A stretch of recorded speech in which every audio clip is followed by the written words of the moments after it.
ಎಣ್ಣೆ ಕೈ பிடிக்க முடியல.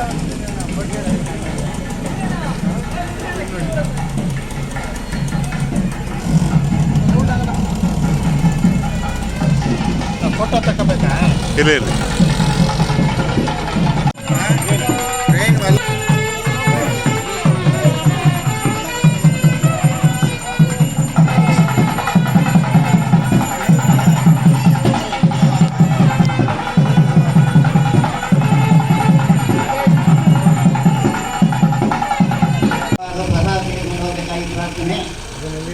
ಈ ಒಂದು ಕಾರ್ಯಕ್ರಮಕ್ಕೆ ಎಲ್ಲರೂ ಬಂದು ಸಹಕಾರ ಕೊಡುವುದಕ್ಕಾಗಿ ನಾವು ನಮ್ಮ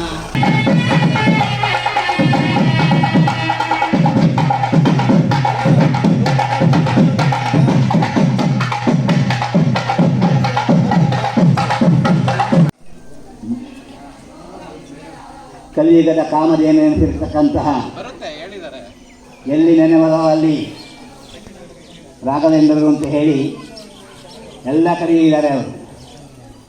ಈ ನಮ್ಮ ಗೂಳೂರು ಗ್ರಾಮದಲ್ಲಿ ಸುತ್ತಮುತ್ತಗಳನ್ನು ಅರ್ಪಿಸ್ತೀನಿ. ರಾಯರ ಕೃಪೆ ನಿನ್ನೆಲ್ಲರ ಮೇಲೆ ಇರಲಿ, ಶ್ರೀನಿವಾಸನ ದಯೆ ನಿನ್ನೆಲ್ಲರೂ ಇರಲಿ, ನಿಮ್ಮ ಇಷ್ಟಾರ್ಥಗಳು ಸಂಪೂರ್ಣವಾಗಿ ನೆರವೇರಲಿ ಅಂತ ಹೇಳಿ ನಾನು 2 ಮಾತನ್ನು ಪೂರೈಸ್ತೀನಿ. ಈಗ ಪ್ರಸಾದ ವಿನಿಯೋಗ ಆಗುತ್ತೆ.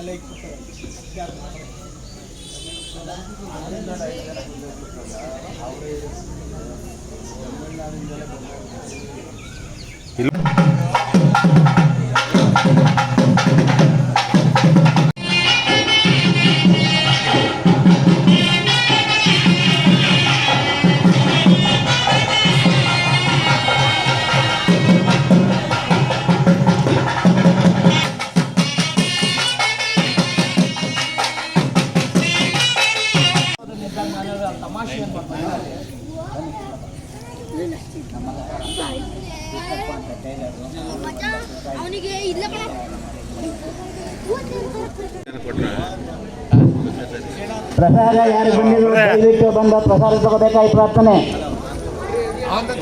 ಆಮೇಲೆ ನಮಸ್ತೆ ವೀಕ್ಷಕರೇ, ಇಂದು ನಮ್ಮ ಗೂಳೂರಿನಲ್ಲಿ ರಾಯರ ಬೃಂದಾವನ ಪುರಪ್ರವೇಶ ಆಯಿತು. ನಮ್ಮ ಗೂಳೂರಿನಲ್ಲಿ ಹಿರಿಯರಾದಂಥ ಭೀಮರಾವ್ ಅವರು ಇದ್ದಾರೆ, ಅವ್ರನ್ನ ಮಾತಾಡ್ಸ್ಕೊಂಡು ಬನ್ನಿ. ಸ್ವಾಮಿ ನಮಸ್ತೆ. ನಮಸ್ತೆ. ಇದು ಗೂಳೂರು ಹಿಂದೆ ಇದಕ್ಕೆ ಋಷಿಬಾಪುರಿ ಅಂತ ಹೆಸರು. ಸರಿ ಸ್ವಾಮಿ. ಸುಮಾರು 800 ವರ್ಷಗಳ ಹಿಂದೆ ಇಲ್ಲಿ 500 ಕುಂಬಾರ ಮನೆ, ಗಾಣಿಗರ ಮನೆ, ಅಗ್ರಹಾರ, ಲಿಂಗಾಯತರು 18 ಕೋಮಿತ್ತು. ಆಗ ಈ ಗೂಳೂರಿನಲ್ಲಿ 108 ದೇವಸ್ಥಾನಗಳಿತ್ತು. 108 ದೇವಸ್ಥಾನ. ಪಕ್ಕದಲ್ಲಿರ್ತಕ್ಕಂತಹ ಕೈದಾಳ ಇದೆಯಲ್ಲ, ಅದು ಕ್ರೀಡಾಪುರ. ಆ ಸಂದರ್ಭದಲ್ಲಿ ಒಂದು ವಿಶೇಷ ನಡೆಯಿತು. ಯಾವುದೋ ಊರಿಂದ ಬರ್ತಕ್ಕಂಥ ಒಬ್ಬ ಜಂಗಮರು ಊರೆಲ್ಲ ಸುತ್ತಲೂ ಕೂಡ ಅವರಿಗೆ ಯಾರು ಒಂದಿಡಿ ದೀಕ್ಷೆ ಹಾಕಲಿಲ್ಲ. ಹೆಂಗಸರು ಮೈ ಮೇಲೆ ಬೇಕಾದಷ್ಟು ಬಂಗಾರ ಒಡವೆ ವಸ್ತುಗಳಿತ್ತು, ಅಹಂಕಾರ. ಅದರಿಂದ ಆ ಕಡೆ ತಿರುಗಿ ನೋಡಲಿಲ್ಲ. ಅವರು ದೈವರೂಪ ಬಂದಿದ್ರೋ ಏನು ಕಥೆಯೋ, ಅವರಿಗೆ ಕೋಪ ಬಂದುಬಿಟ್ಟು ಈಗಿನ ಕಾಮನಕಟ್ಟೆ ಅಂತ ಏನು ಹೇಳ್ತೀರಿ, ಅದು ಊರಿನ ಮಧ್ಯಭಾಗ ಆ ಕಾಲಕ್ಕೆ. ಅಲ್ಲೇ ನಿಂತುಕೊಂಡು ಉತ್ತರಾಭಿಮುಖವಾಗಿ ನಿಂತುಕೊಂಡು ನೆಲದಿಂದ ಒಂದಿನ ಮಣ್ಣು ತಗೊಂಡು ಮುಂದಿನ ಊರು ಅಂದರೆ ಆಗಿನ ಕಾಲದಲ್ಲಿ ತುಮಕೂರಲ್ಲ, ಅದು ತಮಟೆ ಹಳ್ಳಿ, ಅದು ತುಂಬಾ ಆಗಲಿ, ಇದು ಹಾಳಾಗಲಿ ಅಂತ ಶಾಪ ಕೊಡ್ತಾರೆ. ಅಷ್ಟೊತ್ತಿಗೆ ತೋಟ ಸುಡಿಕೆ ಕಡೆ ಹೋಗಿರ್ತಕ್ಕಂಥ ಯಜಮಾನರುಗಳು ಬಂದರು. ಇದು ಈ ಥರ ಶಾಪ ಕೊಟ್ಬಿಟ್ರೆ ನಾವು ಬಾಳಕ್ಕಾಗಲ್ಲ, ದಯವಿಟ್ಟು ನಮಗೆ ಶಾಪ ವಿಮೋಚನೆ ಮಾಡಿಕೊಡಿ ಅಂತ ಹೇಳಿ ಕೇಳ್ಕೊಂಡು, ಇಲ್ಲ ಶಿವ ನುಡಿಸ್ಬಿಟ್ಟಿಯಾನೆ, ನಾನೇನು ಮಾಡೋಕ್ಕಾಗಲ್ಲ. ಆಗ ಹತ್ತು ಕರೆದು ಏನೋ ಮಾಡೋ ಹೊತ್ತಿಗೆ ಈಗ ಈಶಾನ್ಯ ಮೂಲೆ ಒಳಗೆ ಗೌತಮಾರನಹಳ್ಳಿ ಅಂತ ಇದೆ. ಅಲ್ಲಿ ಗೌತಮ ಋಷಿಗಳಿಗೆ ಸಂಬಂಧಪಟ್ಟಂತ ಪರ್ಯಾಯದಲ್ಲಿ ಬಂದಿರತಕ್ಕಂಥವ್ರು ಒಬ್ರು ತಪಸ್ ಮಾಡ್ತಾ ಇರ್ತಾರೆ. ಅವ್ರನ್ನ ಹೋಗಿ ಕಾಣಿ, ಅವರಿಂದ ನಿಮಗೆ ಉತ್ತರ ಸಿಗತ್ತೆ ಎಂದು ಒಂದು 8 ಜನ ಮುಖಂಡರು, ಪಟೇಲ್ರು, ಶಾನ್ಭೋಗರು, ಟೋಟಿ, ತಳವಾರ ಅಲ್ಲೆಲ್ಲ ಇದ್ದು ಅವರೆಲ್ಲ ಹೋಗಿ ಆ ತಪಸ್ ಮಾಡ್ತಕ್ಕಂಥವ್ರನ್ನ ಕಾಯ್ಕೊಂಡಿದ್ದು ಅವರು ಎದ್ದು ಬಂದ ಮೇಲೆ ಈ ರೀತಿ ಆಗೋಗಿದೆ, ನಮಗೇನಾದ್ರು ಪರಿಹಾರ ಕೊಡಿ ಅಂತ ಕೇಳ್ಕೊಂಡ್ರು. ಹಾಂ ಸ್ವಾಮಿ. ಆಗ ಅವರು ಹಾಂ ಸ್ವಾಮಿ. ನನ್ನಿಂದಲೂ ಆಗಲ್ಲಪ್ಪ, ಹಾಂ ಸ್ವಾಮಿ. ನೋಡೋಣ ಹಾಂ ಸ್ವಾಮಿ. ಅಂತ ಹೇಳಿ ಒಂದು 3 ದಿವಸ ಅವಕಾಶ ಕೊಡಿ ಅಂತ ಹೇಳಿ ಹಾಂ ಸ್ವಾಮಿ. 3 ದಿವಸ ಅವಕಾಶ ಕೊಟ್ಟ ಮೇಲೆ ಹಾಂ ಸ್ವಾಮಿ. ಈಗಿನ ಯಡಿಯೂರೇನಿದೆ ಹುಡುಗನ ಹತ್ರ, ಹಾಂ ಹಾಂ ಸ್ವಾಮಿ. ಆ ಯಡಿಯೂರ ಹತ್ರಕ್ಕೆ ಹೋಗಿ ಹಾಂ ಸ್ವಾಮಿ. ಅಲ್ಲಿಗೆ ಭೃಗು ಮಹರ್ಷಿಗಳ ತಪಸ್ಸನ್ನು ಮಾಡ್ತಾ ಇದ್ದವರು ಒಬ್ಬರು ಹಾಂ ಸ್ವಾಮಿ. ಕಾಣುವತ್ತಿಗೆ ಹಾಂ ಸ್ವಾಮಿ. ಈಗ ಏನು ಗಣಪತಿ ದೇವಸ್ಥಾನ ಇದೆ ಹಾಂ ಹಾಂ ಸರಿ ಆ ಜಾಗದಲ್ಲಿ ಹಾಂ ಸ್ವಾಮಿ. ಈ 18 ಕೋಮಿನವರು ಸೇರ್ಕೊಂಡು, ಊರಿನ ಊರಿನ 18 18 ಕೋಮಿನ ಮುಖಂಡರುಗಳು ಸೇರ್ಕೊಂಡು ಹಾಂ ಸ್ವಾಮಿ. ಗೂಡೂರು ಕೆರೆಯಿಂದ ಹಾಂ ಸ್ವಾಮಿ. ಮಣ್ಣು ತಂದು ಹಾಂ ಸ್ವಾಮಿ. ಭಾದ್ರಪದ ಶುದ್ಧ ಚೌತಿ ದಿವಸ ಹಾ, ಸರಿ. ಒಂದು ಪುಟ್ಟ ಗಣೇಶನ ಮಾಡಬೇಕು. ಹಾಂ ಸರಿ ಸ್ವಾಮಿ.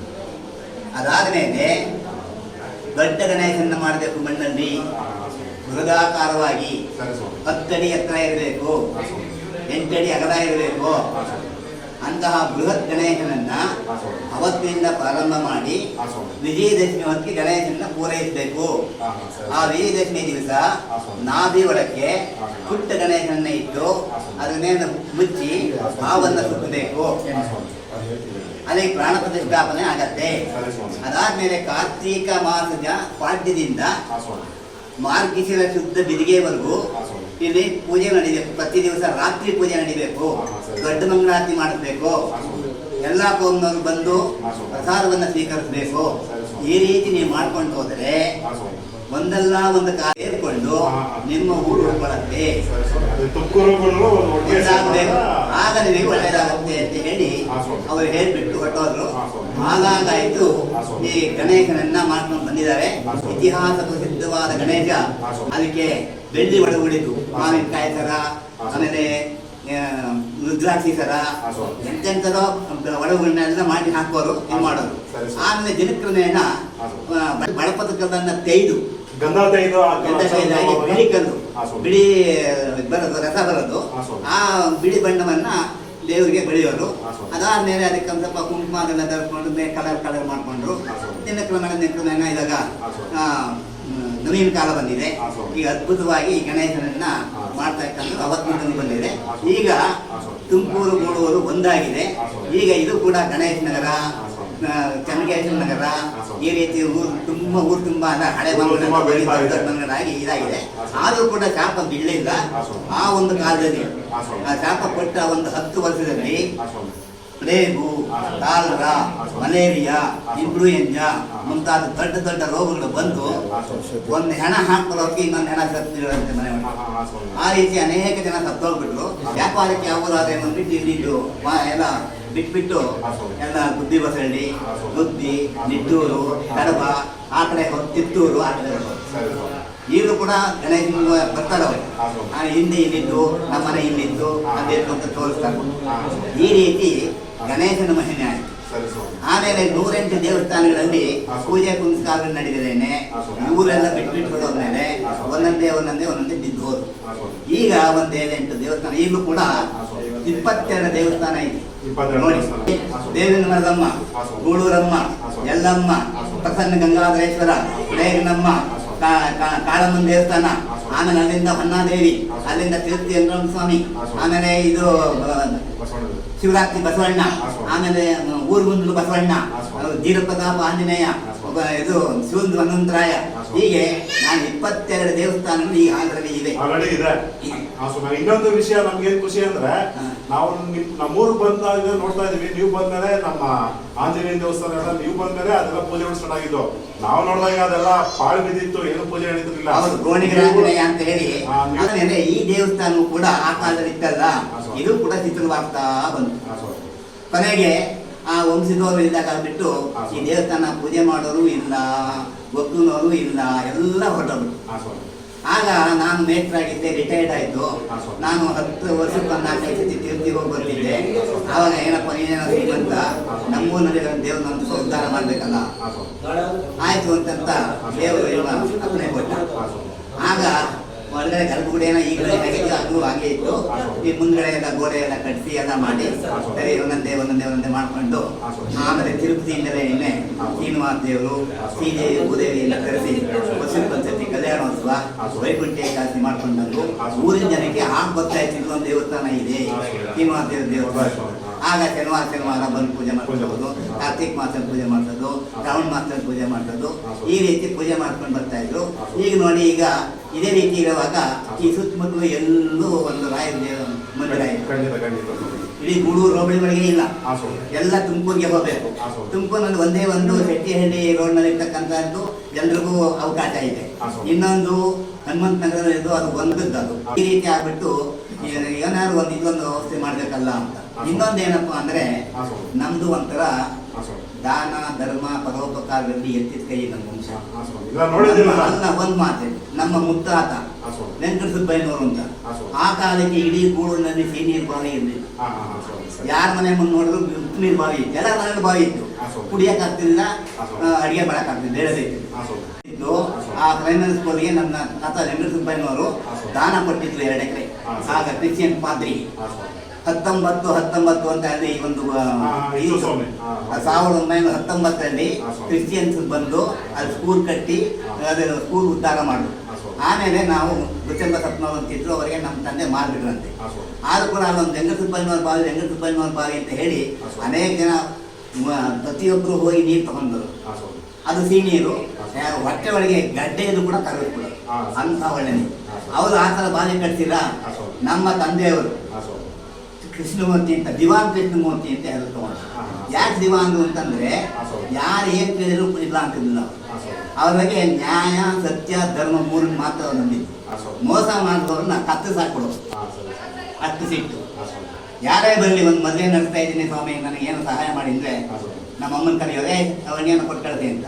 ನಮ್ಮಮ್ಮ ಬಗಸೆ ಒಳಗೆ ಬೆಳ್ಳಿ ನಾಣ್ಯಗಳನ್ನ ಅವ್ರ ಮಡ್ಡಿಗೆ ಹಾಕು. 87 ವರ್ಷ ಆದರೂ ನಾನು ಬದುಕಿರೋದು ಅಂತಂದ್ರೆ ಅವ್ರು ಮಾಡಿರೋ ದಾನ. ಅದೇ ರೀತಿ ನನಗೆ ಮುದ್ದಾರ 2 ಮಕ್ಕಳನ್ನು ಕೊಟ್ಟಿದ್ದಾರೆ. ನನಗೂ ಏನಾದ್ರು ಒಂದು ಊರು ಮಾಡಬೇಕು, ಒಂದು ಮರ ಹುಟ್ಟಿ ಅನೇಕ ಪಕ್ಷಿಗಳಿಗೆ ಜನಗಳಿಗೆ ನೆರಳು ಕೊಡುತ್ತೆ, ಇದು ಕೊಡುತ್ತೆ, ನಾವು ಏನಾದ್ರು ಒಂದು ಮಾಡಬೇಕಲ್ಲ ಅನ್ನೋ ಉದ್ದೇಶದಿಂದ ಏನು ಮಾಡೋದು. ಅದಕ್ಕೆ ತಕ್ಕನಾಗಿ ನನಗೆ ಮಗನೂ ಸಹಕರಿಸಿದ, ಮಗಳು ಸಹಕರಿಸಿದ್ಲು. ಅದೇ ರೀತಿ ಊರಿನ ಜನ ಇವತ್ತು ನೀನು ಯಾತಕ್ಕೆ ಅಂತ ಕೇಳೋದು. ಒಂದು ಇಂಥದ್ದು ಮಾಡ್ತಾ ಇದ್ದೀವಿ ಅಂದ್ರೆ ಇಲ್ಲಿ ಪಕ್ಷ ಭೇದ ಇಲ್ಲ, ಜಾತಿ ಭೇದ ಇಲ್ಲ. ನಾವು ಆ ಪ್ರಕಾರವಾಗಿ ಎಲ್ಲರೂ ಬರ್ತಾರೆ. ಅವ್ರನ್ನ ಒಂದು ಕೇಳಿದ್ರೆ ಏನಪ್ಪ ಇದೊಂದು ರಾಯರ ಮಂದಿರ ಮಾಡಬೇಕು ಅಂತ. ಬೇಕಾದಷ್ಟು ಜನ ದುಡ್ಡು ಕೊಟ್ಟರು, ಎಂಸ್ಯಾಂಡ್ ಕೊಟ್ಟರು, ಗ್ರಾನೈಟ್ ಕೊಟ್ಟರು, ಕಲ್ಲು ಕೊಟ್ಟರು. ಇಂಥದ್ದು ಹಂಗಿಲ್ಲ. ಈಗ ನೋಡಿ, ದೇವಸ್ಥಾನಕ್ಕೆ ಬಾಗಿಲೇ ಕೊಟ್ಟಿದ್ದಾರೆ. ಆಮೇಲೆ ಪ್ರತಿ ವರ್ಷ ನಡೀತಕ್ಕಂಥದ್ದು ನಾನು ಹೇಳ್ತೀನಿ, ನನ್ನ ಕೈಯಿಂದ ಒಂದು ಕಾಸು ಬಿದ್ದಿಲ್ಲ. ವೈಕುಂಠ ಕಾಸಿ ನಡೆಸ್ತೀನಿ, ಶ್ರೀನಿವಾಸ ಕಲ್ಯಾಣ ನಡೆಸ್ತೀನಿ. 1 ಲಕ್ಷ ಖರ್ಚಾಗಿರುತ್ತೆ. ಅದು ಹೊರಗಡೆ ಕೂತ್ಕೊಂಡು ಪುಸ್ತಕ ಇಟ್ಕೊಂಡು ಕೂತ್ಕೋತೀನಿ. 5 ರೂಪಾಯಿ ಕೊಟ್ಟಿರೋರು ಇದ್ದಾರೆ, 500 ಕೊಟ್ಟಿರೋದ್ರೆ, 5,000 ಕೊಟ್ಟಿರೋದ್ರೆ, 50,000 ಕೊಟ್ಟಿರೋದ್ರೆ. ಇವತ್ತು ಪುಸ್ತಕ ತೋರಿಸ್ತೀನಿ ಬನ್ನಿ, 20 ವರ್ಷ ನಡೆಸ್ತೀನಿ, 20 ವರ್ಷದ ಲೆಕ್ಕ ಇದ್ದೀನಿ. ಇನ್ನು ನನ್ನ ಕೈಲಿ ಆಗಲ್ಲ. ಅದಕ್ಕೋಸ್ಕರ ಮಗನ ನಾನು ಬಂದ್ಬಿಡ್ಬೇಕಪ್ಪ, ನೀನು ಎಷ್ಟೇ ಆದಾಯ ಇದ್ರು ಕೂಡ ಅದು ಬೇಡ, ನಮಗೆ ತಿನ್ನಕ್ಕೆ 2 ಹೊತ್ತು ಊಟ ಇದ್ದು ಸಿಕ್ಕಿದ್ರು ಸಾಕು, ದೇವ್ರ ನಂಬ್ಕೊಂಡು ಇಲ್ಲಿ ಇದು ಮಾಡು ಅಂತ ಹೇಳಿ ವ್ಯವಸ್ಥೆ ಮಾಡಿದೆ. ಈಗ ಅವನು ಕುಟುಂಬ ಸಮೇತ ಬಂದಿದ್ದಾನೆ, ಈಗ ಮನೆ ಕಟ್ಟಿಸ್ಕೊತಾ ಇದ್ದಾನೆ. ಈ ರೀತಿ ಗೂಡೂರಿನಲ್ಲಿ ದೇವಾಲಯಗಳ ಅಭಿವೃದ್ಧಿಯಾಗಿದೆ, ರಾಯರ ಮಂದಿರ ಆಯಿತು. ಇನ್ನೇನು ಈ ವರ್ಷ ಇವತ್ತು ಸಾಯಂಕಾಲ ಮಂದಿರದೊಳಗಡೆ ಬೃಂದಾವನ ಕೂತ್ಕೊಳ್ಳುತ್ತೆ. ಅಚ್ಚುಕಟ್ಟಾಗಿರ್ತಕ್ಕಂಥ ಬೃಂದಾವನ ಇದು ಮಹಾಬಲಿ ಕೊಡುವಿಂದ ಕರೆದಿರ್ತಕ್ಕಂಥದ್ದು. ಏಕಶಿಲೆ ಕೃಷ್ಣಶಿಲೆ, ಅದನ್ನ ಇವಾಗ ಟ್ರೈನರ್ ಹೊರಗಡೆ ಇಡ್ತಾರೆ. ಅದಾದ ಮೇಲೆ 11ನೇ ತಾರೀಕು ಸೋಮವಾರ ದಿವಸ ರಾಯರ ಮಧ್ಯಾರಾಧನೆ ಅಂತ ಹೇಳಿದ್ರೆ ರಾಘವೇಂದ್ರ ಸ್ವಾಮಿಗಳು ಹೊತ್ತು ಜೀವಂತವಾಗಿ ಬೃಂದಾವನ ಹೋಗೋದು. ಜೀವಂತವಾಗಿ ಹೋಗ್ತಕ್ಕಂಥದ್ದು ಬಹಳ ಅಪರೂಪ. ಅಂತಹ ಸ್ವಾಮಿಗಳು ಹೋಗಿದ್ದಾರೆ. ಅವರು ಹುಟ್ಟಿದಾಗ ಜಾತಕ ಬರ್ತಿರಂತವ್ರ ತಂದೆ. ಇವಾಗ 750 ವರ್ಷ ಆಯುಷ್ ಬಂದ್ಬಿಟ್ರು. ಯಾರಿಗೆ ನಂಬಕ್ಕಾಗ? ಇದೇ ಸ್ವಾಮಿ ಹೀಗೆ ಹೇಳ್ತೀರಾ? ಹಾಗಲ್ಲ. ಅವರು ಬೃಂದಾವನಸ್ಥರಾಗಿ 300 ವರ್ಷಗಳ ಕಾಲ ಇಡೀ ಪ್ರಪಂಚವನ್ನೇ ಸುತ್ತುತ್ತಾರೆ. ಅವರು ಎಲ್ಲೆಲ್ಲಿ ನೋಡಿದ್ರು, ಎಲ್ಲಿ ನೆನೆದರೆ ಅಲ್ಲಿ ಮಂತ್ರಾಲಯ, ದೇವಾಲಯ ಅಂತ ಹೇಳಿ ಎಲ್ಲ ಊರುಗಳಲ್ಲಿ, ಎಲ್ಲ ಪಟ್ಟಣಗಳಲ್ಲಿ ನಾನು ನೆಲೆಸ್ತೀನಿ ಬೃಂದಾವನದಲ್ಲಿ ಅಂತ ಹೇಳಿರುತ್ತೆ. ಆ ರೀತಿ ಇವತ್ತು ನೆಲೆಸಿದ್ದಾರೆ. ಅವರ 2 ಕಾಲ ಮಂತ್ರಾಕ್ಷತೆ ನಮ್ಮ ತಲೆಗೆ ಹಾಕೊಂಡು ನನ್ನ ಕೆಲಸ ಆಯಿತು.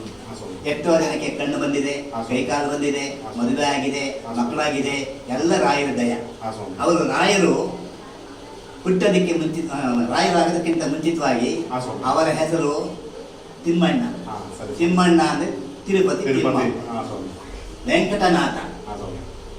ತಿಮ್ಮಣ್ಣನ ಪುತ್ರ ವೆಂಕಟನಾಥ, ಅವರ ವಂಶವು ಕೂಡ ತಿರುಪತಿ ತಿಮ್ಮಪ್ಪನ ವಂಶ. ಈ ರೀತಿಯಾಗಿ ಈಗ ನಮ್ಮ ತಿಮ್ಮಪ್ಪನ ನೆಲೆಯಲ್ಲೇ ದೇವಸ್ಥಾನದ ಪಕ್ಕದಲ್ಲೇ ಬಂದು ಕೂತ್ಕೊಂಡಿದ್ದಾರೆ. ಇದು ಇಡೀ ಊರಿಗೆ ಒಂದು ಒಳ್ಳೇದಾಗತ್ತೆ ಅಂತ ಹೇಳಿ ನಾನು ಭಾವಿಸ್ತೇನೆ. ಶಶಿಕುಮಾರ್ ಅವರಿಗೆ ದೇವರು ಆಯುಷು ಆರೋಗ್ಯ ಎಲ್ಲವನ್ನು ಕೊಟ್ಟು ದೇವರ ಸೇವೆ ಮಾಡ್ತಕ್ಕಂಥ ಒಂದು ಮನೋಭಾವನೆ ಕೊಡಲಿ. ಎಲ್ರಿಗೂ ಸಾರ್ವಜನಿಕರಿಗೂ ಕೂಡ ಶ್ರೀನಿವಾಸನ ಕೃಪೆ ಈ ರಾಘವೇಂದ್ರ. ಧನ್ಯವಾದ ಸ್ವಾಮಿ. ಧನ್ಯವಾದಗಳು ಸ್ವಾಮಿ. ನಮಸ್ತೆ. ನಮಸ್ಕಾರ. ಗುರುಭ್ಯೋ ನಮಃ. ಪರಮ ಗುರುಭ್ಯೋ ನಮಃ. ಶ್ರೀಮದಾನಂದ ತೀರ್ಥ ಭಗವತ್ಪಾದಾಚಾರ್ಯ ಗುರುಭ್ಯೋ ನಮಃ. ಪೂಜ್ಯಾಯ ರಾಘವೇಂದ್ರಾಯ ಸತ್ಯ ಧರ್ಮರತಾಯ ಭಜತಾಂ ಕಲ್ಪವೃಕ್ಷಾಯ ನಮತಾಂ ಕಾಮಧೇನುವೆ. ಕಲಿಯುಗದ ಕಲ್ಪತರುವಾಗಿರುವಂತಹ ರಾಘವೇಂದ್ರ ಸ್ವಾಮಿಗಳವರು ಈ ನಮ್ಮ ಗೂಳೂರು ಗ್ರಾಮಕ್ಕೆ ಇವತ್ತು ಪುರಪ್ರವೇಶವಾಗಿದೆ. ಈ ಪುರಪ್ರವೇಶದಿಂದ ನಮ್ಮ ಊರು ಪಾವನವಾಗ್ತಾ ಇದೆ. ರಾಘವೇಂದ್ರ ಸ್ವಾಮಿಗಳವರ ಮಂದಿರವನ್ನ ಅಥವಾ ರಾಯರ ಮಠವನ್ನ ಮಾಡೋದು ಅಷ್ಟು ಸುಲಭವಲ್ಲ. ಅದಕ್ಕೆ ರಾಯರ ಪ್ರೇರಣೆ ಬಹಳ ಅತ್ಯವಶ್ಯ. ಅದು ಆಗದ ಹೊರತು ನಾವೇನು ಮಾಡ್ಲಿಕ್ಕಾಗಲ್ಲ. ಆ ರಾಯರ ಪ್ರೇರಣೆ ಯಾವ ರೀತಿ ಆಗಿರುತ್ತೆ ಅಂದ್ರೆ, ಸುಮಾರು ಒಂದು ಕರೋನಾ ಬರೋದಕ್ಕಿಂತ ಮುಂಚಿತವಾಗಿ ನಾನು VRS ಅನ್ನ ತಗೊಂಡಿದ್ದೆ. ಆ ಸಮಯದಲ್ಲಿ 6 ತಿಂಗಳಿಗೆ ಕರೋನಾ ಬಂದುಬಿಡ್ತು. ನಾವು ಯಥಾ ಪ್ರಕಾರ ಮನೆಯಲ್ಲಿ ಏನು ಪೂಜೆ ಪುನಸ್ಕಾರ ಮಾಡ್ತೀವೋ ಅಷ್ಟು ಬಿಟ್ಟರೆ ಬೇರೆ ಏನು ವಿಶೇಷವಾಗಿ ರಾಯರನ್ನ ಆರಾಧನೆ ಏನು ಮಾಡ್ತಾ ಇರಲಿಲ್ಲ. ಪ್ರತಿನಿತ್ಯ ಏನು ನಮಗೆ ಸಂಪ್ರದಾಯಬದ್ಧವಾಗಿ ಬಂದಿದೆ ಅಷ್ಟನ್ನು ಮಾತ್ರ ಮಾಡ್ತಾ ಇದ್ವಿ. ಯಾವಾಗ ಕರೋನಾದಲ್ಲಿ ಲಾಕ್ಡೌನ್ ಆಯಿತು, ಯಾವ ರೀತಿ ಜೀವನ ಮಾಡೋದು ಅಂತಕ್ಕಂಥದ್ದೇ ಎಷ್ಟೊಂದು ಜನಕ್ಕೆ ಅವ್ಯವಸ್ಥೆಗಳಾಗಿತ್ತು ಅಲ್ವಾ. ಅದೇ ಸಮಯದಲ್ಲಿ ನಾನು VRS ತಗೊಂಡಿದ್ದರಿಂದ ನನಗೆ ಕೇವಲ ಪುರೋಹಿತಿಕೆ ಅಥವಾ ಜ್ಯೋತಿಷ್ಯ ಇವೆರಡರಿಂದ ಮಾತ್ರನೇ ನನಗೆ ಒಂದು ಜೀವನ ನಡೆಸ್ತಕ್ಕಂಥ ಒಂದು ಯೋಗ ಇದ್ದಿದ್ದು, ಬೇರೆ ಯಾವುದು ಇಲ್ಲ ಮಾರ್ಗ. ಇಂಥ ಸಮಯದಲ್ಲಿ ರಾಯರು ಒಬ್ಬರ ಆಚಾರ್ಯರ ಮುಖಾಂತರವಾಗಿ ಮಂತ್ರಾಲಯದ ಪುಸ್ತಕಗಳನ್ನು ಮಾಡಲಿಕ್ಕೆ ನಮಗೆ ಅವಕಾಶ ಮಾಡಿಕೊಟ್ರು. ಅದರಲ್ಲಿ ನಾನು ಮಾಡ್ತಾ ಇದ್ದಾಗ ರಾಯರೇ ಬರೆದಂತ ಪರಮ ಉತ್ಕೃಷ್ಟವಾದಂತಹ ಗ್ರಂಥ ಪರಿಮಳ ಅಂತ. ಆ ಪರಿಮಳ ಗ್ರಂಥವನ್ನೇ ಇವತ್ತು ಎಲ್ಲಾ ಕಡೆಯೂ ಕೂಡ ಪೂಜೆ ಮಾಡ್ತಾ ಇದ್ದಾರೆ. ನಿಮಗೆ ಪರಿಮಳಾಚಾರ್ಯ ಅಂತಲೂ ಕೂಡ ಅವರಿಗೆ ಹೆಸರು. ಅದು ಬಹಳ ಉತ್ಕೃಷ್ಟವಾದಂತಹ ಗ್ರಂಥ. ಆ ಗ್ರಂಥದ ಹೆಸರಿಗೆ ಪರಿಮಳ ಅಂತಿರೋದ್ರಲ್ಲಿ ಇವತ್ತು ಅಲ್ಲಿ ಪರಿಮಳ ಪ್ರಸಾದ ಅಂತಕ್ಕಂಥದ್ದು ಪರಿಮಳ ಪ್ರಸಾದ ಅಂತವೇ ಕೊಡ್ತಾರೆ. ಹೀಗಾಗಿ ಅದು ಯಾವ ರೀತಿ ಇರುತ್ತೆ ಅಂದ್ರೆ PhD ಲೆವೆಲ್ನಲ್ಲಿ ಏನು ನಾವು ವಿದ್ಯಾಭ್ಯಾಸ ಮಾಡ್ತೀವಿ ಆ ರೀತಿಯಾಗಿ ನ್ಯಾಯ ಸುಧಾ ಅಂತಕ್ಕಂಥದ್ದೆಲ್ಲ ಇರುತ್ತೆ. ಸುಧಾ ಮಂಗಳವನ್ನ ಮಾಡ್ತಕ್ಕಂಥವ್ರಿಗೆ ವಿದ್ವಾಂಸರು ಬಹಳ ತುಂಬಾ ಅದರಲ್ಲಿ ತಿಳ್ಕೊಂಡಿರ್ತಾರೆ. ಒಂದು ಮಧ್ವಶಾಸ್ತ್ರವನ್ನು ಹೆಚ್ಚು ತಿಳಿದಿರ್ತಾರೆ ಅಂತಕ್ಕಂಥದ್ದು ಒಂದು ಇದು. ಅದು ಈ ಪರಿಮಳ ಗ್ರಂಥದ ಮುಖಾಂತರವಾಗಿ ಬರತಕ್ಕಂಥ. ಅದನ್ನ ಪ್ರಪ್ರಥಮ ಬಾರಿಗೆ ತಾಳೆಗರಿ ರೂಪದಲ್ಲಿ ಮಾಡಬೇಕು ಅಂತ ಅವರು ಆಚಾರ್ಯರು ಕೇಳಿಕೊಂಡ್ರು. ಅದನ್ನ ಶಿರಸಾವಹಿಸಿ ರಾಯರ ಮೇಲೆ ನನಗಿದ್ದಂತಹ ನಂಬಿಕೆ ಶ್ರದ್ಧೆಗಳನ್ನು ಅದಕ್ಕೆ ಉಪಯೋಗಿಸಿಕೊಂಡು ನಾನು ಮಾಡಿದೆ. ಆ ಸಮಯದಲ್ಲಿ ನನಗೆ ವಿಶೇಷವಾಗಿ ದೃಷ್ಟಿ ದೋಷವನ್ನ ಕಡಿಮೆ ಮಾಡಿದೆ. ನನಗೆ ಹುಟ್ಟಿದಾಗಿಂದನೂ ಕೂಡ ಒಂದು ಕಣ್ಣಿನಲ್ಲಿ ದೃಷ್ಟಿ ಇರಲಿಲ್ಲ. ಒಂದು ಕಣ್ಣಿನಲ್ಲೇ ಎಲ್ಲ ಕೆಲಸ ಮಾಡ್ತಾ ಇದ್ದಿದ್ದು. ಆ ಒಂದು ಕಣ್ಣಿನ ದೃಷ್ಟಿಯು ಕೂಡ ಜಾಸ್ತಿನೇ ಇತ್ತು, ಶಾರ್ಟ್ ಸೈಟ್. ಅದು ಕಡಿಮೆ ಆಯಿತು. ಅದು ನನಗೆ ಗೊತ್ತಾಗ್ಲಿಲ್ಲ. ತಲೆನೋವು ಬರ್ತಾ ಇತ್ತು. ಡಾಕ್ಟರ್ ಹತ್ರ ಹೋಗಿ ಕೇಳಿದಾಗ, ಇಲ್ಲಪ್ಪ ನಿಂಗೆ ದೃಷ್ಟಿ ಕಡಿಮೆ ಆಗಿದೆ, ಆ ದೋಷಗಳು ಕಮ್ಮಿ ಆಗಿದೆ, ಮೊದ್ಲಿಂದಷ್ಟು ಇಲ್ಲ, ಪವರ್ ಇಲ್ಲ, ಅದಕ್ಕೋಸ್ಕರ ತಲೆನೋವು ಬಂದಿದೆ ಅಂತ ಹೇಳಿ ಮಿಸ್ ಮಾಡಿದ್ರು. ನನಗೆ ಅಲ್ಲೇ ಆನಂದ ಬಾಷ್ಪ ಬಂತು. ತಕ್ಷಣ ರಾಯರ ಇದಕ್ಕೆ ಹೋಗ್ಬಿಟ್ಟು ಅಲ್ಲಿ ಪ್ರಾರ್ಥನೆ ಮಾಡಿಕೊಂಡು, ಎಷ್ಟು ಜನ ಇದ್ರೂ ಕೂಡ ನಿಮ್ಮ ಸೇವೆ ಮಾಡಿಕೊಡ್ತಕ್ಕಂತಹ ಭಾಗ್ಯ ನನಗೆ ಕೊಡಿ ಅಂತ ನಾನು ಕೇಳ್ಕೊಂಡು, ಬೇರೆ ಏನು ಕೇಳ್ಕೊಂಡು. ಅದೇ ರೀತಿಯಾಗಿ ಅವರು ಇಲ್ಲಿ ನೆಲೆಸೋದಕ್ಕೆ ಒಂದು ಪ್ರೇರಣೆಯನ್ನ ಮಾಡಿದ್ರು. ನಮ್ಮ ತಂದೆಯವರಿಗೂ ನನಗೂ ಒಂದೇ ದಿನ ಏಕಕಾಲದಲ್ಲಿ ಒಂದೇ ರೀತಿಯಾಗಿರ್ತಕ್ಕಂಥ ಕನಸು ಬಂದಿದೆ. ಆ ಕನಸಿನಲ್ಲಿ ರಾಯರಲ್ಲಿ ನೆಲೆಸ್ತಕ್ಕಂಥದ್ದು. ಅದನ್ನ ನಾವಿಬ್ರು ಮಾತಾಡ್ಕೊಂಡಾಗ ವಿಚಾರ ವಿನಿಮಯ ಮಾಡಿದಾಗ ನಮ್ಮ ಕ್ಷೇತ್ರ ದೇವತೆ ಆಗಿರ್ತಕ್ಕಂಥ ಗಣಪತಿ ಮತ್ತು ಇಲ್ಲಿನ ಪ್ರಸನ್ನ ವೆಂಕಟರಮಣ ಸ್ವಾಮಿ ದೇವಸ್ಥಾನ, ಇಲ್ಲಿ ಎರಡೂ ಕಡೆ ಪ್ರಸಾದವನ್ನು ಕೇಳಿದಾಗ ಇಬ್ಬರು ಕೂಡ ಪ್ರಸಾದ ಕೊಟ್ಟರು. ಅದೇ ರೀತಿಯಾಗಿ ಇವತ್ತು ಕೂಡ ನೀವು ರಾಯರು ಪ್ರಸಾದ ಬಂದಾಗ ಪ್ರಸಾದ ಕೊಟ್ಟಿದ್ದನ್ನ ಸ್ವಾಮಿ ಎಲ್ಲರೂ ನೋಡಿದಿರಿ. ಪ್ರಸಾದ ಯಾವ ರೀತಿ ಆಯ್ತು ಅಂತ ಅದೇ ರೀತಿಯಾಗಿ ಪ್ರಸಾದ ಆಯ್ತು. ಆಮೇಲೆ ಅಲ್ಲಿಂದ ಸ್ವಾಮಿಗಳವ್ರನ್ನ ಕಂಡೆ. ಎಲ್ಲ ಮಠ ಸುಲಭವಲ್ಲ, ಎಲ್ಲ ಮಡಿಯಲ್ಲಿ ನಡಿಬೇಕು. ಇಲ್ಲಿ ಎಲ್ಲರಿಗೂ ಕೂಡ ನಾವು ಇದು ಮಾಡ್ಬೇಕಂತ ಸಂದರ್ಭದಲ್ಲಿ ಯಾವ ರೀತಿ ಮಾಡ್ಬೇಕು, ಏನ್ ಮಾಡ್ಬೇಕು ಅಂತ ಕೆಲವೆಲ್ಲ ವಿದ್ವಾಂಸರುಗಳಿಂದ ಆಚಾರ್ಯಗಳಿಂದ ತಿಳ್ಕೊಂಡು ಅವರನ್ನು ಕೇಳಿ ಮಾಡ್ಬೇಕು ಅಂತ ಹೇಳಿ, ಮಾಡಪ್ಪ ರಾಯರ ಅನುಗ್ರಹ ಇದೆ ಅಂತ ಹೇಳಿದ ಮೇಲೆ ಇಲ್ಲಿ ಪ್ರಾರಂಭ ಮಾಡಬೇಕು ಅಂತ ಹೇಳಿ ಎಲ್ಲ ಮಾಡಿದ್ವಿ. ಕಾರ್ತಿಕ ಮಾಸದಲ್ಲಿ ರಾಜಯೋಗ ಇದ್ದಂತ ಸಂದರ್ಭದಲ್ಲಿ ಇಲ್ಲಿ ಪಾಯದ ಪೂಜೆಯನ್ನ ನಮ್ಮ ಸೋಸಲೆ ವ್ಯಾಸರಾಜ ಮಠದ ಪೀಠಾಧಿಪತಿಗಳಾಗಿದ್ದಂತಹ ಶ್ರೀ ವಿದ್ಯಾ ಮನೋಹರ ತೀರ್ಥರವರ ಮುಖಾಂತರವಾಗಿ ಶಂಕುಸ್ಥಾಪನೆಗಳನ್ನ ಮಾಡಿದ್ವಿ. ಅವತ್ತು ಕೂಡ ಇವತ್ತಿನ ವರ್ಷಧಾರೆ ಆಯ್ತು. ಇವತ್ತು ಕೂಡ ರಾಯರು ಬರುವಾಗ ಇಡೀ ಊರನ್ನೇ ಸ್ವಚ್ಛಗೊಳಿಸಿಕೊಂಡಿದ್ದಾರೆ ರಾಯರು. ಎಲ್ಲವನ್ನು ಕೂಡ ಇಷ್ಟು ದಿನ ಏನು ಕಾರ್ಯಗಳು ನಡೀತಾ ಇದೆ ಎಲ್ಲವೂ ಕೂಡ ನಾವು ಇನ್ನು ಯಾರತ್ತೂ ಹೋಗ್ಬಿಟ್ಟು ಹಿಂಗೆ ರಾಯರ ಮಠ ಮಾಡ್ತಿದ್ದೀವಿ, ನೀವು ಇದಕ್ಕೆ ದೇಣಿಗೆ ಕೊಡಿ ಅಂತ ಕೇಳಿಲ್ಲ. ಎಲ್ಲವೂ ಕೂಡ ವಾಟ್ಸಪ್, ಫೇಸ್ಬುಕ್, ಇನ್ಸ್ಟಾಗ್ರಾಮ್ ಏನೇನು ನಮ್ಮ ಮೀಡಿಯಾಗಳಿದ್ದಾವೆ, ಸೋಷಿಯಲ್ ಮೀಡಿಯಾ, ಇವುಗಳ ಮಲ್ಲಿ ನಾವು ಹಾಕಿದ್ದಕ್ಕೆ ಎಲ್ಲ ಭಕ್ತಾದಿಗಳು, ರಾಯರ ಭಕ್ತಾದಿಗಳು, ಸದ್ಭಕ್ತರು ಕೂಡ ಇದಕ್ಕೆ ಹಣವನ್ನ ಉದಾರವಾಗಿ ದಾನ ಮಾಡಿದ್ದಾರೆ. ಅವರೆಲ್ಲರ ದಾನದಿಂದ ಇವತ್ತು ಇಷ್ಟೆಲ್ಲ ಮಾಡಿದ್ದೀವಿ. ಇನ್ನು ಮುಂದೆ ಬೇಕಾದಷ್ಟು ಕಾರ್ಯಗಳು ನಡಿಬೇಕಾಗಿದೆ. ಸುತ್ತಲೂ ಪ್ರಾಕಾರಕ್ಕೋಸ್ಕರ ಯಾರು ಕೂಡ ಮನೆಯಲ್ಲಿ ನಡಿದಂಗೆ ಬಿಸಿಲಲ್ಲಿ ಒಣಗದಂಗೆ ಆಗಬೇಕು. ಅದಕ್ಕೋಸ್ಕರವಾಗಿ ಸುತ್ತಲೂ ಪಿಲ್ಲರ್ಗಳು ಬರುತ್ತೆ, 10 ಪಿಲ್ಲರ್ಗಳು. ಅದಕ್ಕೆ ಮೋಲ್ಡಿಂಗ್ ಆಗ್ಬೇಕಾಗಿದೆ, ರಥ ಆಗ್ಬೇಕಾಗಿದೆ. ಆಮೇಲೆ ಎಲ್ಲರೂ ಕೂಡ ರಾಯರಿಗೆ ದೀಪದ ಸೇವೆ ಮಾಡಬೇಕು ಅಂತಕ್ಕಂಥ ಆಸೆ ಇರುತ್ತೆ. ಒಂದ್ ಕಡೆ ಮಡಿ ಇರುತ್ತೆ. ಅದಕ್ಕೋಸ್ಕರವಾಗಿ ಯಾರೂ ಕೂಡ ನಿರಾಶರಾಗಬಾರದು ಅಂತ ಹೇಳಿ ಅದಕ್ಕೆ ಒಂದು ಪ್ರತ್ಯೇಕವಾದ ವೇದಿಕೆಯನ್ನು ಮಾಡಿ ಅಲ್ಲಿ ದೀಪಗಳನ್ನು ಬೆಳಗಿಸೋದಕ್ಕೆ ಅವಕಾಶಗಳನ್ನ ಮಾಡ್ತಾ ಇದ್ದೇವೆ. ಆಮೇಲೆ ಮುಖ್ಯವಾಗಿ ರಾಯರಿಗೆ ಮಡಿ ನೀರು ಬೇಕು. ಅದಕ್ಕೆ ಹಿಂದೆ ಇದೇ ಜಾಗದಲ್ಲಿ ಬಾವಿ ಇತ್ತು. ಆ ಬಾವಿಯನ್ನು ಉತ್ಖನನ ಮಾಡಿ ಮತ್ತೆ ರಾಯರನ್ನ ಪ್ರಾರ್ಥನೆ ಮಾಡ್ತಾ ಇದ್ದೇವೆ, ಅಲ್ಲಿ ನೀರು ಕೊಡಿಸಿ. ತಿಮ್ಮಪ್ಪನನ್ನ ಪ್ರಾರ್ಥನೆ ಮಾಡ್ತಾ ಇದ್ದೇವೆ, ನಿನಗೂ ಆ ನೀರು ಕೊಡ್ಸಪ್ಪ. ನೀವಿಬ್ರಿಗೂ ಕೂಡ ಅದರಲ್ಲಿ ನಾವು ಮೊದ್ಲಿಂದನೂ ಮಾಡ್ತಿದ್ದೀವಿ, ಇತ್ತೀಚೆಗೆ ಇರ್ಲಿಲ್ಲ, ಅದನ್ನ ಕೊಡಿ ಅಂತ ಕೇಳ್ಕೊತಾ ಇದ್ದೀವಿ. ಆ ಒಂದು ಬಾವಿ ಆಗ್ಬೇಕಾಗಿದೆ. ಮತ್ತೆ ಇಲ್ಲಿ ಸುತ್ತಲೂ ಮುಂದೆ ಬೇಕಾದಷ್ಟು ಜಾಗ ಇರೋದ್ರಿಂದ ಅದಕ್ಕೂ ಕೂಡ ಭಕ್ತಾದಿಗಳು ಒಂದಷ್ಟು ಎಲ್ಲರೂ ಕೈ ಜೋಡಿಸಿದ್ರೆ ಎಲ್ಲವೂ ಸಮತಟ್ಟಾಗಿ ಮಾಡಿ ಒಂದು ಮೇಲ್ಗಡೆ ಒಂದು ಶೀಟ್ ಆಗ್ಲಿ, ಒಂದು ಮೋಲ್ಡ್ ಆಗ್ಲಿ ಮಾಡಿದಾಗ ಬೇಕಾದಷ್ಟು ಜನ ಸಣ್ಣ ಪುಟ್ಟ ಫಂಕ್ಷನ್ಗಳನ್ನ, ನಾಮಕರಣಾದಿಗಳು ಅಥವಾ ಒಂದು ಎಂಗೇಜ್ಮೆಂಟ್ ಇರ್ಬೋದು, ಸಣ್ಣ ಪುಟ್ಟ ಮದುವೆಗಳು ಸಹಿತ ಇಲ್ಲಿ ಮಾಡ್ಕೋಬಹುದು. ಎಲ್ಲ ಭಕ್ತರಿಂದ ಭಕ್ತರಿಗೆ ಗೊತ್ತಾಯ್ತಾ, ಇಲ್ಲಿ ಯಾವುದು ಬೇರೆ ಏನಿಲ್ಲ. ಗೊತ್ತಾಯ್ತಾ, ಭಕ್ತರಿಂದ ಭಕ್ತರಿಗಾಗಿ ರಾಯರು ಇದ್ದಾರೆ. ಆ ರಾಯರನ್ನ ನಂಬಿದವರಿಗೆ ಯಾವತ್ತೂ ಕೂಡ ಎಂದೂ ಕೂಡ ಅವ್ರು ಇದು ಮಾಡೋಲ್ಲ. ನಾನು ನಂಬಿದ್ದಕ್ಕೆ ಅಚಲವಾಗಿ ನಂಬಲೇ ಇಲ್ಲ, ಸುಮ್ಮನೆ ಮಾಡ್ತಾ ಇದ್ದೆ, ಕೈ ಮುಗಿತಾ ಇದ್ದೆ ಅಷ್ಟೇ.